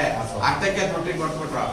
ಗೊತ್ತಾಯ್ತಾ, ನೀನ್ ಏನೇ ಎಷ್ಟು 7 ಜನ ಇದ್ರು ಕೂಡ ನಿನ್ನ ಸೇವೆ ಮಾಡ್ಬೇಕು ಅನ್ನೋ ದಾರಿ ತೋರಿಸ್ಬಿಟ್ರು. ಅದೇ ರೀತಿಯಾಗಿ ಪ್ರತಿಯೊಬ್ಬರಿಗೂ ಕೂಡ ಎಲ್ಲರಿಗೂ ಕೂಡ ಒಂದಲ್ಲ ಒಂದು ರೀತಿ ಕಷ್ಟ, ದುಃಖ, ದುಮ್ಮಾನ ಇದ್ದೇ ಇರುತ್ತೆ. ಎಲ್ಲರೂ ನಾನೆಲ್ಲ ಚೆನ್ನಾಗಿದ್ದೀನಿ ಅಂತಕ್ಕಂಥದ್ದು ಈ ಪ್ರಪಂಚದಲ್ಲಿ ಯಾರು ಇಲ್ಲ. ನಮ್ಮ ಕಷ್ಟಗಳನ್ನ ಪರಾಭವ ಮಾಡೋದಕ್ಕೆ ನಮಗೆ ಬೇಕಾಗಿರ್ತಕ್ಕಂಥದ್ದು ಗುರುಗಳು. ಆ ಗುರುಗಳೇ ರಾಯರು. ಅವರು ಯಾವಾಗಲೂ ನಮ್ಗೆ ಗುರಿಯನ್ನ ಕೊಡ್ತಾರೆ, ಇಂಥದ್ದು ಮಾಡಬೇಕು ಅಂತಕ್ಕಂಥದ್ದೇ ಗುರಿ. ಅವ್ರು ಹಿಂದೆ ಇರುತ್ತೆ. ಅವರ ಮುಖಾಂತರವಾಗಿ ನಮ್ಮ ಕಾರ್ಯಗಳು ನಡೆಸುತ್ತೆ. ಎಂತ ತೊಂದರೆ ಬಂದು, ಏನೇ ಕಷ್ಟ ಬಂದಿರಲಿ, ಏನೇ ಆಗಿರ್ಲಿ, ಅಲ್ಲಿ ರಾಯರನ್ನ ನೆನೆದು ಬಿಟ್ರೆ ಸಾಕು, ಆ ಕಷ್ಟ ಪರಾಭವ ಆಗುತ್ತೆ. ಬೇಕಾದಷ್ಟು ಜನ ಅದಕ್ಕೆ ನಿದರ್ಶನಗಳಿದ್ದಾರೆ. ಅಂತಂದ್ರೆ ಹಿಂದೆ ನರಸಿಂಹಾವತಾರದಲ್ಲಿ ಭಕ್ತ ಪ್ರಹ್ಲಾದ ರಾಯರು ಏನಿದ್ರು ಅವರೇ ಇವತ್ತಿನ ರಾಯರು. ಅವರ ಅವತಾರಗಳು ಮೊದಲು ಶಂಕುಕರ್ಣ ಅಂತ ಬ್ರಹ್ಮದೇವರಿಗೆ ಹೂವುಗಳನ್ನ ತಂದು ಕೊಡ್ತಾ ಇದ್ದಂತ ಕಾರ್ಯ ಕಣ್ಣು ಮಿಟುಕುವಷ್ಟು ಲೇಟ್ ಆಗಿದ್ದಕ್ಕೆ ಅವ್ರಿಗೆ ರಾಕ್ಷಸ ಜನ್ಮ ಬಂದ್ಬಿಡ್ತು. ಅದಕ್ಕಾಗಿ ಭಕ್ತ ಪ್ರಹ್ಲಾದರಾಗಿ ಅವರು ಹುಟ್ಟುತ್ತಾರೆ. ಅದಾದ್ಮೇಲೆ ಬಾಕ್ಲಿಕ ರಾಜರಾಗಿ ಹುಟ್ಟುತ್ತಾರೆ, ಅದು ಕೃಷ್ಣನ ಒಂದು ಕಾಲದಲ್ಲಿ. ಅದಾದ ಮೇಲೆ ವ್ಯಾಸರಾಜರಾಗಿ ಹುಟ್ಟಿ ಇದೇ ಕರ್ನಾಟಕದ ಕೃಷ್ಣರಾಜ ದೇವರಾಯನ ಆಸ್ಥಾನದಲ್ಲಿ ರಾಜಗುರುಗಳಾಗಿ ಇವತ್ತು ಅವರು ಅದನ್ನ ಬೇಕಾದಷ್ಟು ಇದನ್ನ ಮಾಡಿಕೊಟ್ಟಿದ್ದಂತದ್ದು. 732 ಆಂಜನೇಯ ಸ್ವಾಮಿಗಳನ್ನ ಪ್ರತಿಷ್ಠಾಪನೆ ಮಾಡಿದ್ದಾರೆ. ಅದರಲ್ಲಿ ನಮ್ಮೂರಿನ ಸೂಲ್ಧನ್ವಂತರಾಯರು ಕೂಡ ವ್ಯಾಸರಾಯ ಪ್ರತಿಷ್ಠೆ, ವ್ಯಾಸರಾಜ ಪ್ರತಿಷ್ಠೆ ಆಯ್ತಾ. ಅದೇ ರೀತಿಯಾಗಿ ಅದಾದ ನಂತರದಲ್ಲಿ ರಾಘವೇಂದ್ರ ಸ್ವಾಮಿಗಳಾಗಿ ಹುಟ್ಟತಕ್ಕಂತ ಇವತ್ತು ಅವರು ಏನು ಇವತ್ತು ಅವ್ರೇನಿದೆ 350 ವರ್ಷ, 354ನೇ ವರ್ಷ ಇದು. ನನಗೆ ಅವರ ದೃಷ್ಟಿಯನ್ನ ಕೊಟ್ಟದ್ದು 351ನೇ ಆರಾಧನೆಯಲ್ಲಿ. ಖಂಡಿತ. ಅರ್ಥ ಆಯ್ತಾ? ಹಾ, ಸರ್. ಆ ಸಮಯದಲ್ಲಿ ಒಂದು ರಥವನ್ನ ಮಾಡಿ ಅಲ್ಲಿ ಎಲ್ಲ ಪ್ರದರ್ಶನ ಮಾಡಬೇಕು ಅಂತಂದು ಸಿಕ್ಕಾಪಟ್ಟೆ ಜನ ಇದ್ರಿಂದ ಪ್ರದರ್ಶನ ಮಾಡಕ್ ಆಗ್ತಿಲ್ಲ. ಆ ರಥ ಯಾವ ರೀತಿ ಮಾಡಿದ್ರಿಂದ ನಿಂತಲ್ಲಿ ರೌಂಡ್ ಹೊಡೆಯೋದು, ನೀವು ತಗೊಂಡು ಹೋಗ್ಬೋದಾಗಿತ್ತು. ಆ ತರದ ರೀತಿಯಲ್ಲಿ ರಥವನ್ನು ಮಾಡಿದ್ವಿ. ಅದಕ್ಕೆ 600 ಪುಸ್ತಕಗಳನ್ನ 4 ಭಾಷೆದು, ಒಂದು ಕಡೆ ಕನ್ನಡ, ಒಂದು ಕಡೆ ತೆಲುಗು, ಒಂದು ಕಡೆ ಇಂಗ್ಲಿಷ್, ಒಂದು ಕಡೆ ತಮಿಳನ್ನ ಅಂಟಾಕಿ ಅದನ್ನ ಮಾಡಿದ್ವು. ಬಹಳ ಅದ್ಭುತವಾಗಿತ್ತು. ಇವತ್ತು ಬೇಕಾದ್ರೆ ಮಂತ್ರಾಲಯ ವಾಹಿನಿ ಅಂತಕ್ಕಂಥ ಯೂಟ್ಯೂಬ್ ಚಾನಲ್ ನಲ್ಲಿ 351ನೇ ಆರಾಧನೆಯ ಮಧ್ಯಾರಾಧನೆಯಲ್ಲಿ ಬೆಳಗಿನ 8 ಗಂಟೆಯಿಂದ 9 ಗಂಟೆ ತನಕ ತೆಗೆದಿರ್ತಕ್ಕಂಥ ವಿಡಿಯೋದಲ್ಲಿ ಅದಿದೆ. ಇವತ್ತಿಗೂ ನೋಡಬಹುದು. ಅವತ್ತಿನ ದಿನ ಆಯ್ತಾ? ಸೊ ಹೀಗೆ ಆ ರಾಯರು ಅನುಗ್ರಹವನ್ನ ಮಾಡ್ತಾರೆ ಅಂದ್ರೆ ಅವ್ರು ಒಂದು ಸರಿ ಅವ್ರ ಅನುಗ್ರಹ ಮಾಡಿಬಿಟ್ರೆ ಅವ್ರನ್ನ ಎಂದಿಗೂ ಅವ್ರು ಬಿಟ್ಟಿರಲ್ಲ. ಆ ರೀತಿಯಾದಂತ ಅನುಗ್ರಹ ಅವ್ರದ್ದು. ನಮ್ದು ಏನೇ ಕಷ್ಟಗಳಿರ್ಲಿ, ವಿದ್ಯಾಭ್ಯಾಸ ಇಲ್ವಾ, ವಿದ್ಯೆ ಕೊಡ್ತಾರೆ. ಗೊತ್ತಾಯ್ತಾ? ನಮಗೆ ಮಕ್ಕಳಾಗಿಲ್ವಾ, ಮಕ್ಕಳು ಸಹ ಅನುಗ್ರಹ ಮಾಡ್ತಾರೆ. ಮದುವೆ ಆಗಿಲ್ವಾ, ಮದುವೆ ಆಗುತ್ತೆ. ನಾವಿಬ್ರು ಗಂಡ ಹೆಂಡತಿ ಕಿತ್ತಾಡ್ತಿದೀವ, ಸರಿ ಹೋಗ್ಬೇಕಾ, ಸರಿ ಹೋಗುತ್ತೆ. ಉದ್ಯೋಗದಲ್ಲಿ ಕಿರಿಕಿರಿ ಸರಿ ಹೋಗುತ್ತೆ. ಏನ್ ಬೇಕೋ ಅದನ್ನ ಕೊಡ್ತಾರೆ. ಅದಕ್ಕೆ ಅವ್ರಿಗೆ ಕಾಮಧೇನು ಅಂತ ಹೇಳಿ ಕಾಮಧೇನು ಕೊಡೋದು. ಗೊತ್ತಾಯ್ತಾ? ನಾವು ನಂಬಬೇಕು. ನಮಗೆ ಬೇಕಾಗಿರ್ತಕ್ಕಂಥದ್ದು ಶ್ರದ್ಧೆ, ಭಕ್ತಿ, ನಂಬಿಕೆ. ಎಲ್ಲಿ ನಂಬಿಕೆ ಇರುತ್ತೋ ಅಲ್ಲಿ ಶ್ರದ್ಧೆ ಬರುತ್ತೆ. ಎಲ್ಲಿ ಶ್ರದ್ಧೆ ಇರುತ್ತೋ ಅಲ್ಲಿ ಭಕ್ತಿ ಇರುತ್ತೆ. ಜ್ಞಾನ, ಭಕ್ತಿ, ವೈರಾಗ್ಯ ಇವುಗಳು ಕೂಡ ನಮ್ಮಲ್ಲಿ ಹುಟ್ಟಿಸ್ಕೊಂಡಾಗ, ಅವಿಂದ ಮಾಡ್ಕೊಂಡಾಗ ನಮ್ಗೆ ಭಗವಂತ ಯಥೇಚ್ಛವಾಗಿ ಎಲ್ಲವನ್ನು ಕೂಡ ಯಾವುದಿದ್ರು ಕೂಡ ಮಂಜಿನಂತೆ ಕರಗಿಸ್ಬಿಡ್ತಾರೆ. ಸೊ ಹೀಗೆ ಆ ರಾಘವೇಂದ್ರ ಸ್ವಾಮಿಗಳು ವಿಶೇಷವಾಗಿ ನಮ್ಮ ಗೂಡೂರು ಗ್ರಾಮದಲ್ಲಿ ಬಂದು ಇಲ್ಲಿ ಅವತಾರ ಅವರ ಒಂದು ಇದನ್ನ ಇದು ಮಾಡ್ತಾ ಇದ್ದಾರೆ. ಅದೇ ರೀತಿಯಾಗಿ ನಮ್ಮ ಊರಿಗೆ ತಟ್ಟಿದಂತಹ ಶಾಪಗಳು ಕೂಡ ನಿವಾರಣೆ ಆಗ್ತಕ್ಕಂತ ಸಮಯ ಬಂದಿದೆ. ಭಗವಂತ ಅದೆಲ್ಲವನ್ನು ಕೂಡ ಮಾಡಿ ಎಲ್ಲರಿಗೂ ಸದ್ಬುದ್ಧಿಗಳನ್ನು ಕೊಟ್ಟು ಎಲ್ಲರಿಗೂ ರಾಯರ ಸೇವೆ ಮಾಡ್ತಕ್ಕಂತ ಅವಕಾಶಗಳನ್ನ ಕೊಡ್ಲಿ ಅಂತ ಹೇಳಿ ಈ 4 ಮಾತುಗಳನ್ನ ಈ ಒಂದು ಸಂದರ್ಭದಲ್ಲಿ ನೀವು ಕೇಳಿದ್ದಕ್ಕೆ, ವಿಶೇಷವಾಗಿ ನೀವು ನಡೆಸ್ತಾ ಇರ್ತಕ್ಕಂಥ ಯೂಟ್ಯೂಬ್ ಚಾನಲ್ ಏನಿದೆ ಅವುಗಳೆಲ್ಲವೂ ಕೂಡ ನೀವು ವಿಶೇಷವಾಗಿ ದೇವರ ಕಾರ್ಯಗಳನ್ನ ಮಾಡ್ತಾ ಇದ್ದೀರಿ. ಸಾಂಸ್ಕೃತಿಕ ಕಾರ್ಯಕ್ರಮದಿಂದ ಹೆಚ್ಚಿಗೆ ದೇವತಾ ಕಾರ್ಯಗಳನ್ನ ಮಾಡ್ತಾ ಇದ್ದೀರಿ. ಇನ್ನು ಇದೇ ರೀತಿ ಯಾವ್ಯಾವ್ದು ಗುಪ್ತವಾಗಿದೆಯೋ, ಗೌಪ್ಯವಾಗಿರುವೋ, ಯಾವ್ಯಾವ್ದು ಬೆಳಕಿಗೆ ಬಂದಿಲ್ವೋ ಅಂತವೆಲ್ಲವನ್ನು ಕೂಡ ಬೆಳಕಿಗೆ ತಂದು ಜನಸಾಮಾನ್ಯರಿಗೆಲ್ಲ ತಿಳಿಸಿ ನಿಮ್ಮ ಒಂದು ಯೂಟ್ಯೂಬ್ ಚಾನಲ್ ಉನ್ನತವಾಗಿ ಬೆಳಿಲಿ. ಬೇಗ ಸಿಲ್ವರ್, ಗೋಲ್ಡ್ ಅದೇನೇನೋ ಇದೆ ಅಲ್ಲ, ಅವೆಲ್ಲ ತಗೊಂಡ್ಬಿಡಿ ಅಂತ ಹೇಳಿ ನಿಮ್ಮನ್ನು ಹಾರೈಸ್ತೇವೆ. ನಮಸ್ಕಾರ. ಧನ್ಯವಾದ ಸ್ವಾಮಿ. ಧನ್ಯವಾದ. ಈ ಗೂಡೂರು ಗಣಪತಿ ದೇವಸ್ಥಾನ ಹೇಳಿದ್ನಲ್ಲ ಮೊದಲೇ, ಅದು ಮುಂಭಾಗದಲ್ಲಿ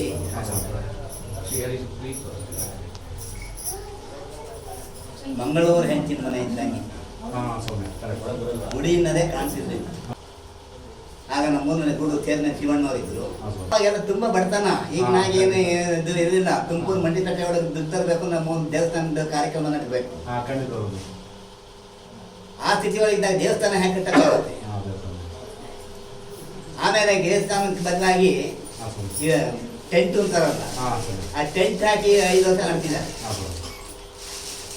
ಆ ಟೆಂಟ್ ಹಾಕಿ ನಡೆಸುವಾಗ ನಾನು ಒಂದ್ ದಿವಸ ಬಂದು ಪೂಜೆ ಮಾಡಿಸಿ, ನಾವು ತುಮಕೂರಿನಲ್ಲಿದ್ದೆ, ಕಣ್ಣಲ್ಲಿ ನೀರು ಬಂದ್ಬಿಟ್ಟು ಇಡೀ ಪ್ರಪಂಚವನ್ನೇ ವಿಘ್ನವಿಲ್ಲದ ಹಾಗೆ ನಡೆಸ್ಕೊಡ್ತೀಯ, ನಿನ್ನ ಕಾರ್ಯಕ್ಕೆ ಯಾಕೆ ವಿಘ್ನ? ಇಲ್ಲ, ಈಗ ನೀನು ಕಟ್ಸ್ಕೋಬೇಕು ಅಂತಂದ್ರೆ ಯಾರನ್ನಾರ ಕರ್ಕೊಂಡು ಕಟ್ಸ್ಕೊಳಕ್ಕಾಗಲ್ವಾ ಅಂತ ಕಣ್ಣಲ್ಲಿ ನೀರು ಬಂದು ರಾತ್ರಿ ಹೋಗಿ ಮನ್ಕೊಂಡೆ. ಒಂದು ಎಳೆ ಮಗು ಕನಸಿನಲ್ಲಿ ಬಂತು, ಆ ಮಗ ಇಟ್ಕೊಂಡು. ಆ ಮಗುನ ಮುದ್ದಾಡ್ರಿ, ನಿಂಗೆ ಏನು ಬೇಕು? ಮನೆ ಒಳಗೆ ದೇವ್ರ ಮುಂದೆ ನಾವು ನಂದ ದೀಪ ಅಂತ ಹಾಕ್ತೀವಿ. ಆ ದೀಪ ತೋರು, ದೀಪ ಯಾಕೆ ತೋರ್ಸತ್ತಿ ಮಗು ಅಂದ್ಬಿಟ್ಟು, ಅದು ದೀಪ ಉರಿತಾ ಇದೆ, ಚಾಕ್ಲೇಟ್ ಬೇಕಾ, ಪೆಪ್ಪರ್ಮೆಂಟ್ ಬೇಕಾ, ಮಿಠಾಯಿ ಬೇಕಾ ಅಂತೆಲ್ಲ ಕೇಳಿದೆ. ಅಂತಗಲ್ಲ, ಅದೇ ಬೇಕು ಅದೇ ಬೇಕು, ನನಗೆ ಅರ್ಥ ಆಗಲ್ಲ. ಆಮೇಲೆ ಒಂದು ಹೋಮದ ಕುಂಡ, ಅದರಲ್ಲಿ ಬೆಂಕಿ ಉರಿತಾ ಇರೋದು. ಅವಾಗ ಅರ್ಥ ಮಾಡೋ, ನೀನು ಹೋಮ ಬೇಕಾ, ನೀನು ಗಣೇಶನ. ಆಮೇಲೆ ಅವಾಗ ಆ ಟೆಂಟಲ್ಲೇ ಬಂದು ಆ ವರ್ಷ ಗಣೇಶನ ಇಟ್ಟ ಮೇಲೆ 8 ಇಟ್ಟಿಗೆ ಇಟ್ಕೊಂಡು 21 ನಾವು ಕರಿಗಡುಬು ಅಂತೀವಿ, ಅದನ್ನು ನೀವೆಲ್ಲ ಕರ್ಜಿಕಾಯಿ 21 ಕಡುಬು ಮಾಡಿಕೊಂಡು ಗಣೇಶನ ಹೆಸರು ಹೇಳಿ ಹೋಮ ಮಾಡ್ತೀವಿ.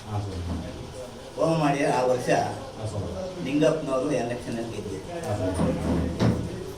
ಈ ಸೇವಾಕರ್ತರಿಗೆ 5 ಲಕ್ಷ ರೂಪಾಯಿ ದೇವಸ್ಥಾನಕ್ಕೆ. ಆಗ ಕುಮಾರಪ್ಪನವರು ಅದಕ್ಕೆಲ್ಲ ವ್ಯವಸ್ಥೆ ಮಾಡಿದ್ರು. ಆಮೇಲೆ ಮಾರನೇ ವರ್ಷ 108 ಕಡುಬು ಮಾಡ್ಕೊಂಡು ಆಮೇಲೆ 300 ಮಾಡಿದೆ. ಈಗ 1008 ಮಾಡ್ತಾ ಇದ್ದೀವಿ. ಆ ಒಂದು 3 ವರ್ಷ ಮಾಡಿದಾಗ ಅಗ್ನಿಕುಂಡದಲ್ಲಿ ನಾವು ಹೋಮದ್ದು ಪೂರ್ಣಾಹುತಿ ಹಾಕಿದ ಮೇಲೆ ಪೂರ್ಣವಾಗಿ ಗಣೇಶನೇ ಉತ್ಪತ್ತಿಯಾಗಿದೆ. ಅದು ಎಲ್ಲ ಕಡೆ ಪೇಪರ್ನೆಲ್ಲ ಬಂದಿದೆ. ಅಂದರೆ ಈ ಗಣೇಶನ ಮಹಿಮೆ ಎಷ್ಟಿದೆ ನನಗೆ ಯಾವಾಗ ಅದಾಗಲಿ. ಆಮೇಲೆ ಅವ್ರು ಬೇಕಾದಷ್ಟು ಜನ ದುಡ್ಡುಗಳು ಕೊಟ್ಟರು. ಒಂದು ಅರ್ಧಂಬರ್ಧ ದೇವಸ್ಥಾನ ಆಯಿತು. ಆಮೇಲೆ ಸುರೇಶ್ ಗೌಡರಿಗೆ ಏನು ಬಂದು ಒಳ್ಳೆ ಬುದ್ಧಿ ಬಂದು ಇಡೀ ದೇವಸ್ಥಾನನ ನಂದೇ ಖರ್ಚಿದೆ ಅಂತ ಹೇಳಿ ಮಾಡಿಬಿಟ್ಟು ರಾಜಗೋಪುರ, ವಿಮಾನ ಗೋಪುರ ಎಲ್ಲ ಮಾಡ್ತಿದ್ದಾರೆ. ಈಗ ಅದಕ್ಕೆ ಬೆಳ್ಳಿ ಕಿರೀಟನೂ ಬಂದಿದೆ, ಬೆಳ್ಳಿ ಹಿಂದ್ಗಡೆ. ಆಮೇಲೆ ಆದ್ಮೇಲೆ ಒಂದು ಮೂಲ ಪ್ರತಿಮೆ ಇರಬೇಕು ಅಂತಂದು, ಆ ಮೂಲ ಪ್ರತಿಮೆ ಇರಬೇಕು ಅಂತಂದಾಗ ಯಾರೋ ಒಬ್ಬರು ಬೆಂಗಳೂರಿಂದ ಬಂದು ಯಾರೋ ಒಬ್ಬರು ಮಾಡ್ಕೊಂಡ್ಬಂದಿದ್ದಾರೆ, ಮಾಡ್ತೀರಾ ಆಮೇಲೆ ಊರಿನಲ್ಲಿ ಎಲ್ಲಾರನ್ನ ಕರೆದಿ ಕೇಳೋಣ. ಅವ್ರು ನಾನೇ ಕೇಳಿದೆ, ಏನಪ್ಪ ಇಲ್ಲ ಇಲ್ಲ ನಮ್ಮೂರು ಗಣೇಶ ಇದ್ದಾಗೆ ಇರಬೇಕು, ಆ ರೀತಿ ಗಣೇಶನ್ನೇ ಮಾಡ್ತೀವಿ, ಮಾತ್ರ ಪ್ರತಿಷ್ಠಾಪನೆ ಮಾಡ್ತೀವಿ, ಇದೇ ಬೇರೆ ಯಾವುದು ಬೇಡ, ನಾವೆಲ್ಲ ದುಡ್ಡು ಕೊಡ್ತೀವಿ. ಅಲ್ಲ ಕೂತ ಜಾಗದಲ್ಲೇ ದುಡ್ಡು ಕೊಟ್ಟೆ ಆಗೋದು. ನಂದಿಟ್ಟು ಆಮೇಲೆ ಅದನ್ನ ಹೋಗಿ ಮಾಡಿಕೊಂಡು ಬಂದಿದ್ದಾಯ್ತು. ಇವತ್ತು ಜಾತ್ರೆ ನಡೆಯಲಿಲ್ಲ. 10 ಜನ ಕಳಸ ಹೊತ್ಕೊಂಡು 10 ಜನ ಕಳಸ ಹೊತ್ಕೊಂಡು ಪ್ರತಿಷ್ಠಾಪನೆ. ಈ ರೀತಿ ಗೂಳೂರು ಗಣಪತಿಯ ಮಹಿಮೆಯೂ ಕೂಡ ಅಪಾರವಾಗಿದೆ. ನಮ್ಮ ಬಾಮೈದನಿಗೆ ಮಕ್ಕಳಿಗೆ ಗಂಡು ಮಕ್ಕಳು ಇರಲಿಲ್ಲ, ಹರ್ಕೊಂಡು ಹೋಗುವ ಅಂದೆ. ಹರ್ಕೊಂಡು ಹೋದ್ಮೇಲೆ ಅವನಿಗೆ ಗಂಡು ಮಕ್ಕಳಾಯ್ತು, ಗಣೇಶ ಅಂತ ಹೆಸರಿಟ್ಟಿದ್ದ.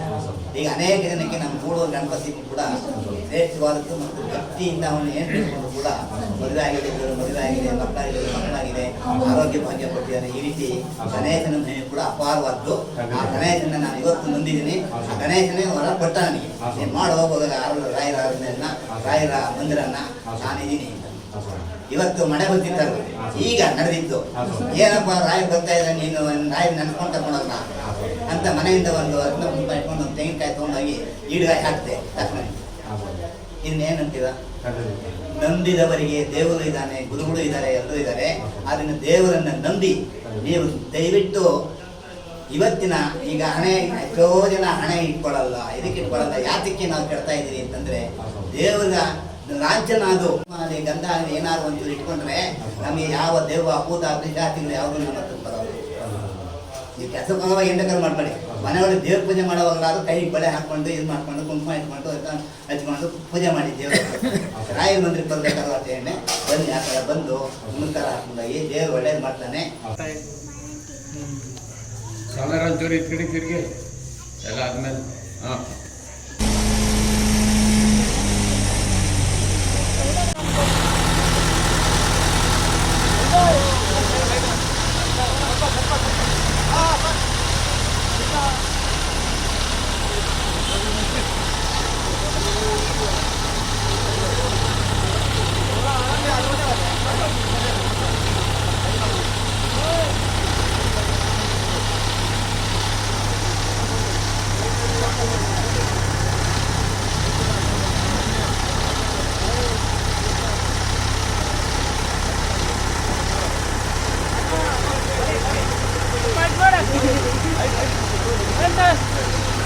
लाइन मेरे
ಎಲ್ಲ ಒಂದೇ ಥರ ಅವ್ನು ಮೊದಲು ಮಾರ್ಕ್ ಮಾಡಿದ್ವಿ.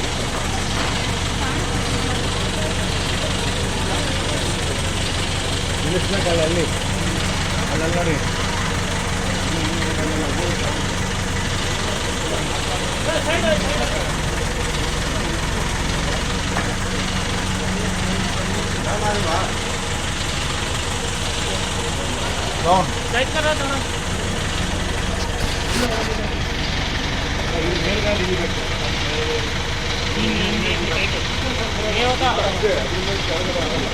ಸರ್ ಜಾಸ್ತಿ ಲೆಂತ್ ಐತೆ ಡೌನ್ ಮಾಡು ಅಣ್ಣ ಪ್ಯಾಕಿಂಗ್ ಮಕ್ಕಳು ಯಾಕೆ ಬರ್ತೀರಾ ಇಲ್ಲೇ? ಜಾಸ್ತಿ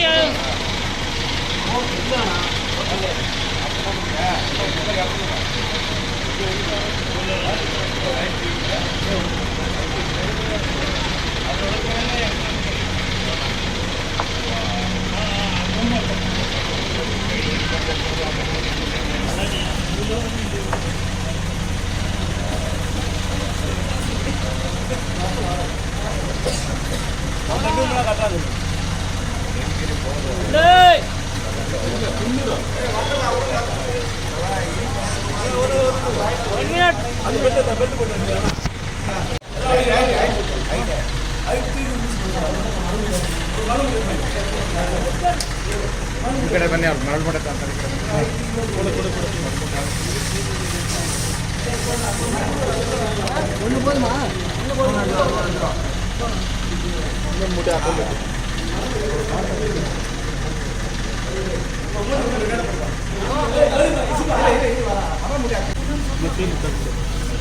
ದೂರ ಇದೆ ಬರ್ಬೇಕು. ರಾಜ ಜಾಗ